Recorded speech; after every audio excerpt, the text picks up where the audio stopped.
Мамадов Умаров. Урматтуу кесиптештер, Талантырды Маматович, бизде бир маселени көтөргөндө мындай болуп калып атат да. Эске алынсын, жазылсын, каралсын деген менен эле чектелип калып атабыз да. Бул жакшы эмес адат. Мисалы, эки чоң орчундуу маселе көтөрүлдү кече. Четтен келген акчаларды ошол рубль болсо рубльдай, доллар болсо доллардай берүү. Эске алсын деп койдуңар, аны эске албайт. Эске алган болсо биз ушуну көтөрбөйт элек ошол жерде. Сиз мындай кылсаңыз, биринчи маселе. Тийиштүү комитет, бюджет боюнча, банк иштери боюнча комитет тийиштүү токтом даярдаш керек. Токтомдо көрсөтүш керек. Ар бир жараныбыздын бул жака жиберип аткан бир тыйыны да текке кетпеши керек. Атайын банктар ушундай чайкоочулук жасап атат. Ал жактан рубль менен жибергенде рубль жок деп акча менен берип атат. Ортосундагы пайдаларды да айтып атабыз, чайкоочулук менен кандай пайда таап аткандарын. Доллар боюнча да ушундай. Кече Улуттук банктын төрагасы айтты, доллар айылдарда жетишпей калып атат. А бизге акчаны негизден айылдыктар көтөрүп атат да. Баткенге, Нарынга, анан алар доллар жок деп койгон болсо ал байкуштар кайда барат? Бизде ошол банк боюнча комитет тийиштүү токтомду чыгарып ушул милдеттемени бериш керек. Биз көзөмөлгө алуучу органбыз. Экинчи маселе, айылдар ортосундагы постторду алып салуу деп кыйкырып атабыз биз. Коопсуздук деп атабыз, азык түлүк коопсуздугу. Ошол эле учурда жанакы жер семирткич алып бараткан, күйүүчү май алып бараткан жумушчулардын баарын токтотуп алып эзип атабыз. Кече Лейлек районундагы Кольцо деген жердеги посту бүгүнкү күнгө чейин албай атыптыр. Биз эмне жөн эле талаага кыйкырып келип атабызбы? Биздин барганыбыздан не пайда? Маселени көтөргөнүбүздөн не пайда бул жерде? Аппарат эске алсын. Аппарат кантип эске алат аны? Эгер өкмөт жасабай атса. Эгер жогорку кеңеш тийиштүү мамиле кылбай аткан болсок. Ошол абдан жаман болду да, ушу 2 мүнөттө айтып бүтпөсөң бүттү деген сөз. Айланайын, жашоого бул, турмушко. Турмушту кантип 2 мүнөт менен чектеп атабыз биз? Тезирээк муну регламентти кабыл алышыбыз керек эле дагы, жогорку толук кандуу иштеп баштап.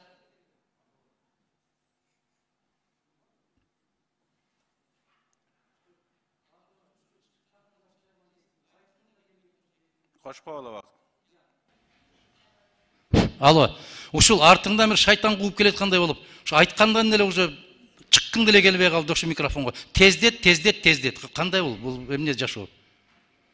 Ушул маанилүү маселелерди карап атканда биз өзүбүзгө жоопкерчиликтүүрөөк мамиле кылышыбыз керек. Алмаз Акунжановичке айтабыз, бул киши айланайын канча жалпы тетраты бүттү, мен билбейм 3 айдын ичинде. Анысын да жаза берет, мунусун да жаза берет. Бул кишинин тетратын эртең 5-10 жылдан кийин бестселлер болот го ушул. Пайдасы жок да, жаза бергенде не пайда? Айланайындар, туугандар, туура түшүнгүлө. Дыйкандар какшап атат. Баякында кереги жок постторду тургузуп алып, министрлер кабинетинин буйругу менен иштеп атабыз дейт. А министрлер кабинети Конституцияга каршы токтом чыгарган, Талант Турдумович. Конституцияга туура келбейт ал. Биз бардык маселени токтотуп, бүгүн көз жашын көлдөтүп аткан дыйкандардын маселесин чечип, анан мына мыйзамдарды кабыл алсак деле, бир жигит айткандай кылы кыйшайып кетпейт өкмөттүн. Ошо кылдары кыйшайбаган үчүн тоготпой атат ушуну. А эртең 2-3 күндөн кийин амал кеткенден кийин аларга ташыган жер семирткич кимге пайдалуу? Байсаловго пайдалуу, же кимге? Же Акыл Жапаровго пайдасы тиеби? Мен сунуш киргизем. Туура кабыл алыңыздар. Сунуш киргизем туугандар.